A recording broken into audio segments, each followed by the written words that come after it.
Baik, Assalamualaikum warahmatullahi wabarakatuh, anak-anak. Selamat siang. Waalaikumsalam Waalaikumsalam warahmatullahi warahmatullahi wabarakatuh. wabarakatuh. Siang. Waalaikumsalam warahmatullahi wabarakatuh. Alhamdulillah, anak-anak. Gimana kabarnya? Baik, Bu. Alhamdulillah, Alhamdulillah Bu. baik, Alhamdulillah Bu. Bu sehat. Alhamdulillah baik Ibu. Alhamdulillah. Anak-anak, apa sudah siap untuk melaksanakan pembelajaran Siap, kali ini? Bu.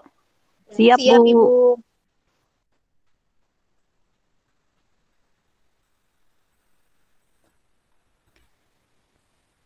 Oke, sebelumnya Ibu akan mengecek ulang ya kehadiran anak-anak.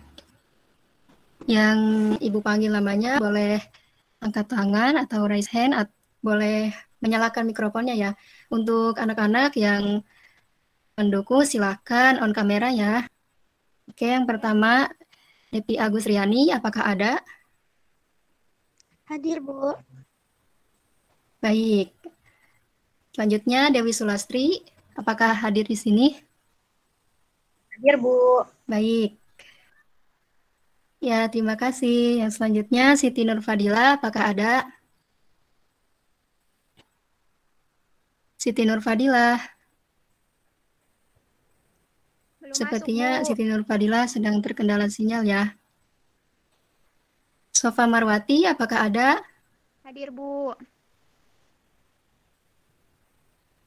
Baik, terima kasih. Selanjutnya, Eka Dewi Pujiani, apakah hadir di room meeting ini? Eka Dewi Pujiani. Sepertinya terkendala sinyal ya. Esra Yohana, apakah hadir? Hadir Bu. Baik, terima kasih. Yang selanjutnya, Hikmahati, apakah hadir? Ibu. Baik, terima kasih Hikmah. Hilmiatul Muniroh, apakah hadir? Hilmiatul Muniroh. Hadir, Bu. Terima kasih. Lisa Humayroh. Hadir Ibu, hadir. Lisa Humayroh, apakah hadir? Hadir, Bu. Hadir, Bu. Baik. Hadir, Ya, Bu. terima kasih. Ya. Sepiana. Sepiana, apakah ada? Sepertinya terkendala Hadir, jaringan Bu. ya. Susanur Widianing. Hadir, Ya, Ibu. terima kasih Sepiana. Susanur Widianing. Hadir, Ibu. Oke, terima kasih.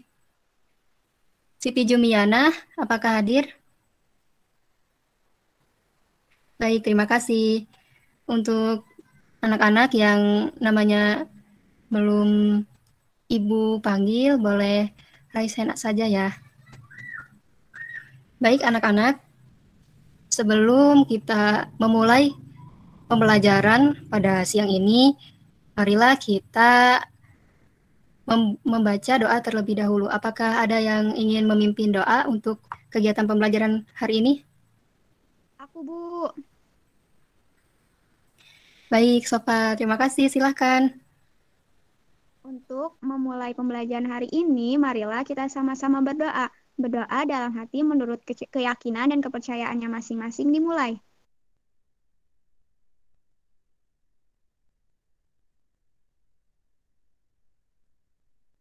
Berdoa selesai, ucapkan salam. Assalamualaikum warahmatullahi wabarakatuh. Waalaikumsalam warahmatullahi wabarakatuh. Anak-anak, terima kasih Sofa Marwati yang sudah memimpin doanya. Ya, Ibu. Baik, anak-anak. Sebelum memulai pembelajaran, Ibu ingin mengingatkan kepada kalian bahwa jangan lupa untuk kesehatan, menjaga, melaksanakan protokol kesehatan ya anak-anak. Kita akan menyanyikan lagu nasional terlebih dahulu ya, yang berjudul Tanah Air. Tanah airku tidak kulupakan, kan terkenang selama hidup.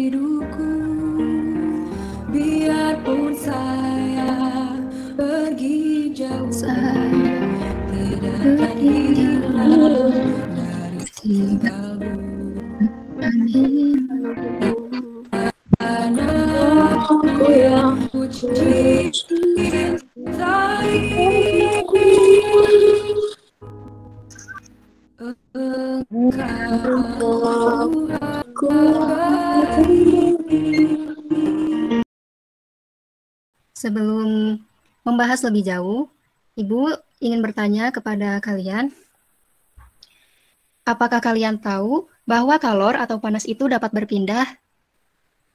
Tahu, Bu. Baik. Apakah kalian juga tahu bahwa kalor dapat berpindah dengan 3 cara? Langsung saja kita bahas ya anak-anak. Materi kita adalah perpindahan kalor pada kehidupan sehari-hari. Apakah kalian melihat gambar yang tertera pada layar PowerPoint ini? Lihat, Bu. Dan ini adalah gambar yang mengumpamakan perpindahan kalor dalam 3 cara. Apakah kalian tahu apa saja cara perpindahan kalor itu? Kita akan membahas satu persatu ya perpindahan kalor. Nah, yang pertama ada perpindahan kalor atau panas.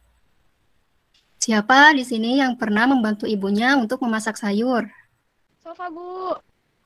Nah, iya, pintar sekali. Tanpa kita sadari, saat kalian membantu ibu kalian memasak sayur, nah, api kompor itu dapat memanaskan air dalam panci, sehingga sayuran di dalamnya panas dapat berpindah dari suhu tinggi ke benda yang bersuhu lebih rendah, dan itu bisa disebut perpindahan panas atau kalor ya. Dari peristiwa itu mencerminkan bahwa panas itu dapat berpindah.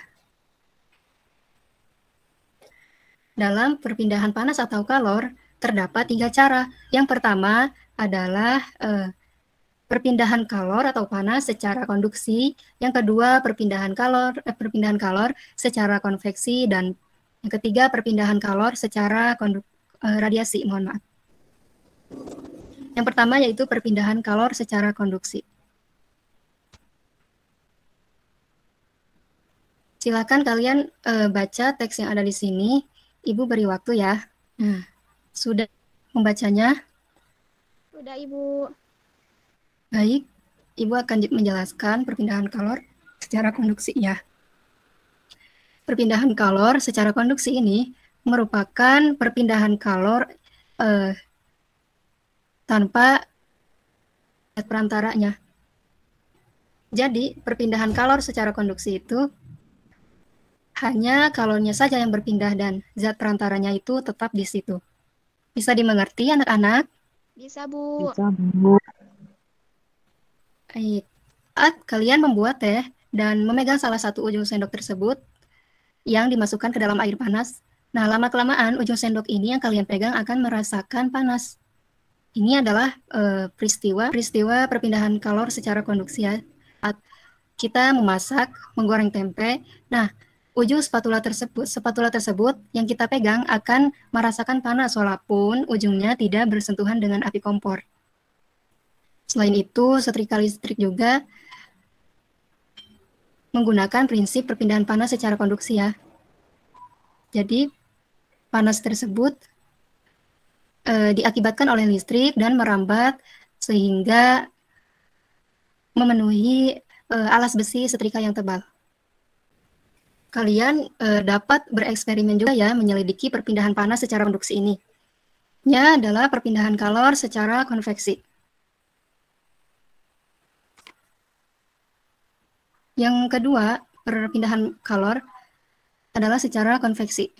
Berbeda dengan perpindahan kalor secara konduksi. Perpindahan kalor konveksi ini, perpindahan kalor yang disertai dengan zat perantaranya. Nah, kesimpulannya, perpindahan kalor secara konveksi ini menyertakan zat perantaranya. Sangat berbeda dengan perpindahan kalor secara konveksi. Perpindahan kalor secara konveksi mengakibatkan terjadinya angin darat dan angin laut. Memasak air atau merebus tersebut air yang letaknya dekat dengan api atau paling bawah akan mendapatkan panas sehingga air akan bergerak ke atas dan digantikan oleh air yang di atasnya atau merambat ke atas ya. Kalian juga bisa menyelidiki perpindahan panas atau kalor secara konveksi. Perpindahan kalor secara radiasi. Perpindahan kalor secara radiasi tidak memerlukan zat perantara ya. Bisa dicontohkan ketika kamu dan teman-temanmu pergi berkemah ke pegunungan. Udara di pegunungan itu kan sangat dingin ya.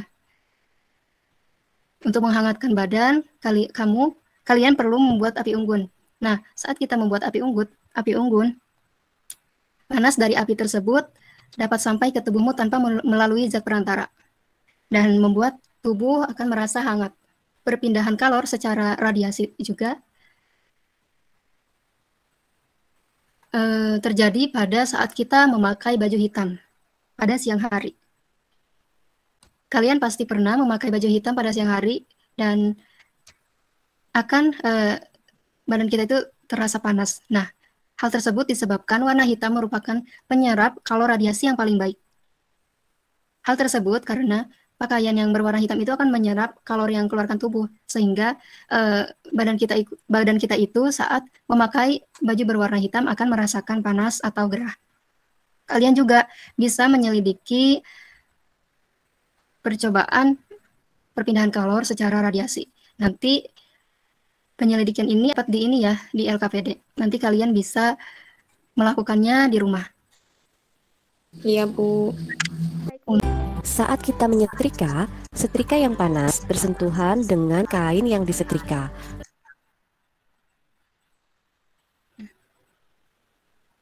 Kalor berpindah dari setrika ke kain. Perpindahan kalor seperti ini disebut juga dengan konduksi.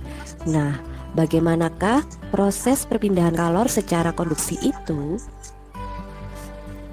Konduksi adalah perpindahan kalor melalui zat padat tanpa disertai perpindahan partikel-partikel zat.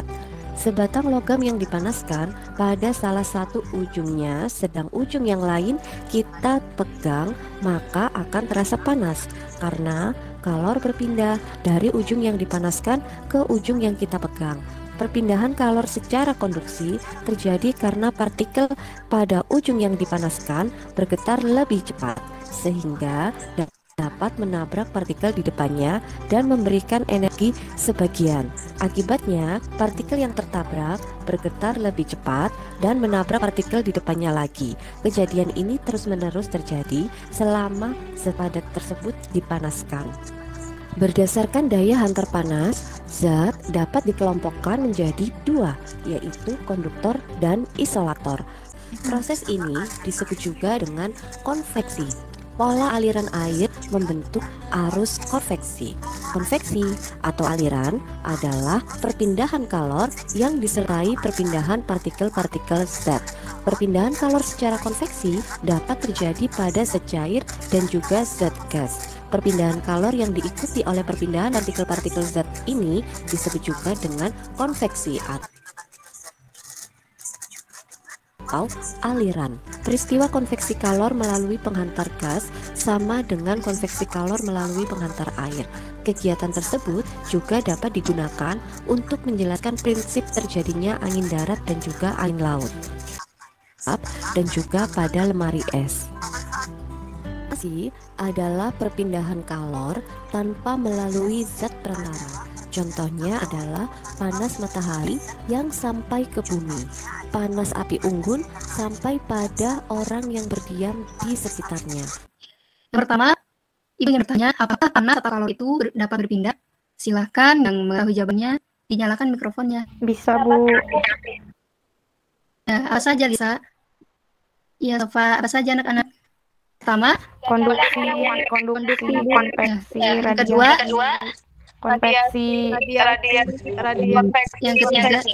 radiasi. baik, sangat tepat sekali jawabannya. Apa saja contoh produksi, konveksi, dan radiasi pada kehidupan sehari-hari? Coba Ibu ingin kalian menyebutkan salah satu contoh dari perpindahan kalor. Menyetrika, Bu. Apa contoh dari Ya, silakan. Ya, Eka dulu ya. Silakan Eka. Saat memasak, ujung spatula yang kita pegang akan terasa panas, meskipun ujungnya tidak bersentuhan dengan api, Ibu. Sangat tepat sekali jawabannya. Apakah ada yang tahu contoh yang kedua dari perpindahan kalor secara konduksi? Sofa Marwati, apakah ingin menjawab? Saat kita menyeduh teh manis pakai sendok, sendoknya panas itu bukan, Bu?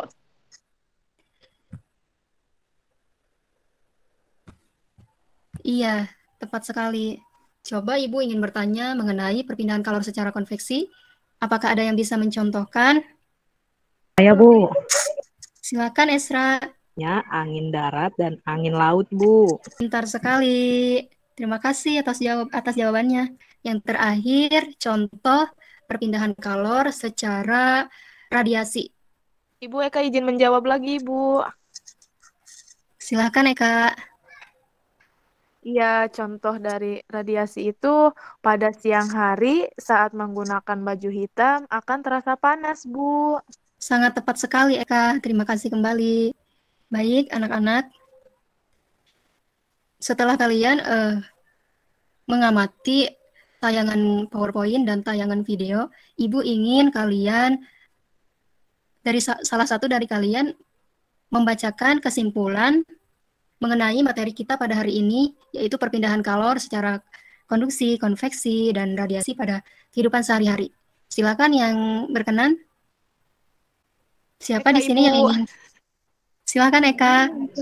Iya, jadi kesimpulannya yaitu panas dapat berpindah dari benda bersuhu tinggi ke benda bersuhu lebih rendah. Panas atau kalor dapat berpindah melalui 3 cara, yaitu konduksi, konveksi, dan radiasi. Adapun contoh dari konduksi yaitu logam yang panas karena diletakkan di atas kompor yang berapi. Contoh dari konveksi yaitu air di dalam panci yang dipanaskan hingga mendidih. Contoh yang ketiga yaitu radiasi, yaitu terjadinya angin laut dan angin darat, Ibu.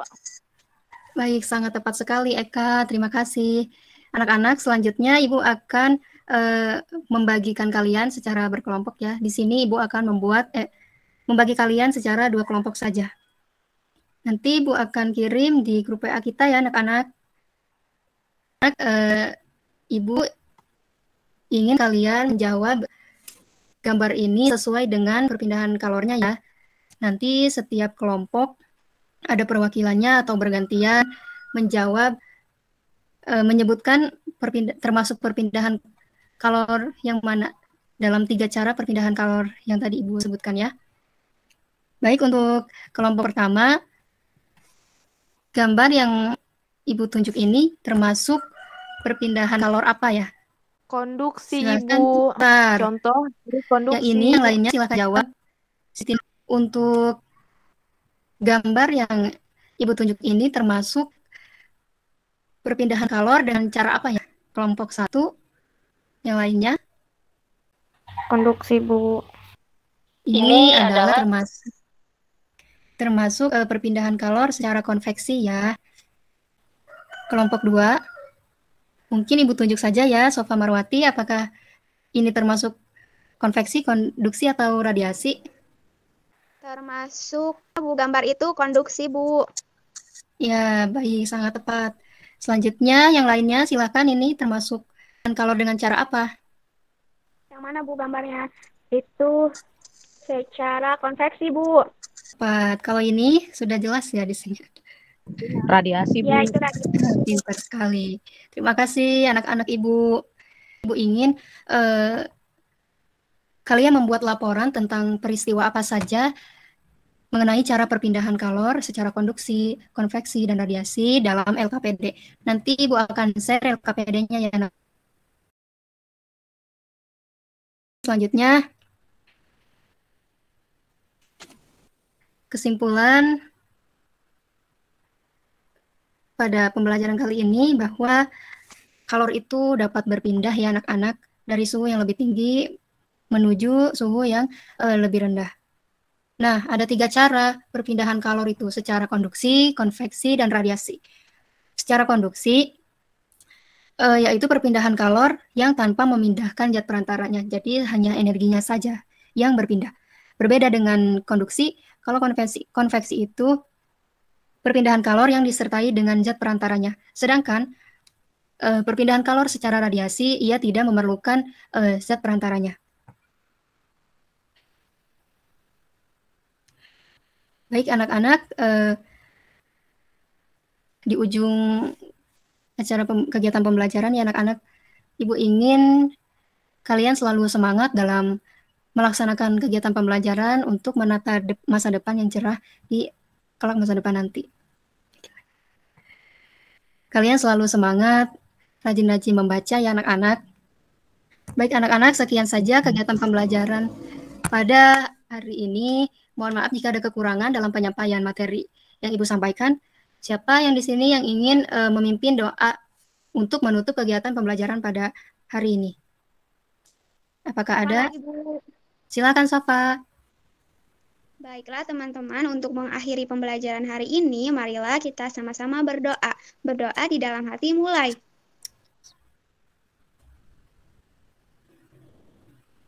Berdoa selesai, ucapkan salam. Assalamualaikum warahmatullahi wabarakatuh. Waalaikumsalam warahmatullahi wabarakatuh. Terima kasih anak-anak sudah bersemangat pada kegiatan pembelajaran hari ini. Ibu nanti Ibu share ya link LKPD dan Google Chrome-nya. Serta video YouTube yang tadi terkendala jaringan dan Ibu juga minta maaf. Terima kasih anak-anak. Selamat beristirahat. Terima kasih Ibu. Iya Bu. Terima kasih Ibu. Iya anak-anak. Terima kasih Bu. Sama-sama anak-anak. Terima kasih kembali.